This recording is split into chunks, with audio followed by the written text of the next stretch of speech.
அனைவருக்கும் அடியேனின் வணக்கம். இன்று நாம் ராமானுஜரின் இளமை காலம் பற்றி காண்போம். திருமலை நம்பிகள் தன் தங்கை காந்திமதிக்கு ஆண் குழந்தை பிறந்திருப்பதை கேட்டு உள்ளம் மகிழ்ந்தார். தன் மருமகனை காண்பதற்காக திருவேங்கடத்தில் இருந்து விரைவாக புறப்பட்டு ஸ்ரீபெரும்புதூருக்கு பறந்து வந்தார். அங்கு தன் மருமகனின் தெய்வீக ஒளி வீசும் திருமுகத்தை கண்டார். அழகின் முழுமையின் வடிவமாக அந்த குழந்தை இருந்தது.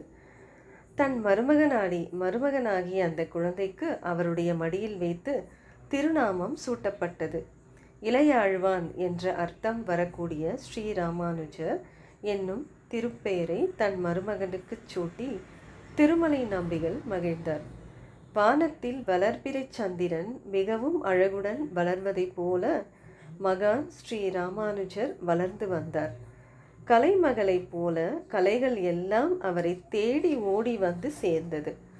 சமஸ்கிருத மொழியிலும் தமிழ் மொழியிலும் எந்த பாடல்களை கேட்டாலும் உடனே அவர் உள்ளத்திற்குள் அது சென்று மனப்பாடம் ஆகிவிடும்.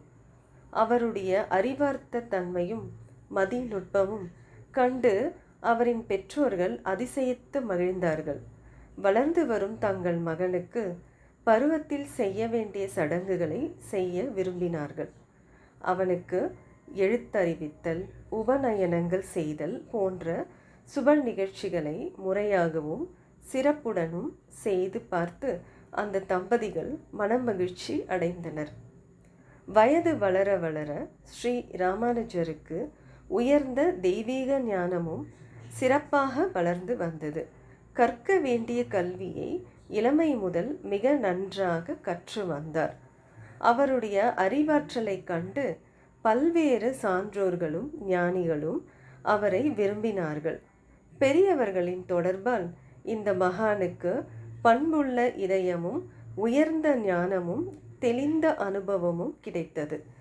ராமானுஜர் பிறந்த சில காலங்கள் கழித்து அவர்கள் குடும்பத்தினர் மகிழ்ச்சி அடையக்கூடிய ஒரு நிகழ்ச்சி மதுரமங்கலத்தில் நடைபெற்றது. மகானின் சித்தி ஸ்ரீதேவியும் அவரது கணவர் கமலநயன பட்டரும் செய்த தவத்தால் அவர்களுக்கும் ஒரு ஆண் குழந்தை பிறந்தது. தை மாதத்தில் வரக்கூடிய புனர்வசு நட்சத்திரத்தில் பிறந்த அந்த குழந்தையின் தெய்வ வடிவத்தை கண்டு அனைவரும் மகிழ்ச்சி அடைந்தனர். மீண்டும் அடுத்த பதிவில் சந்திக்கலாம். நன்றி, வணக்கம்.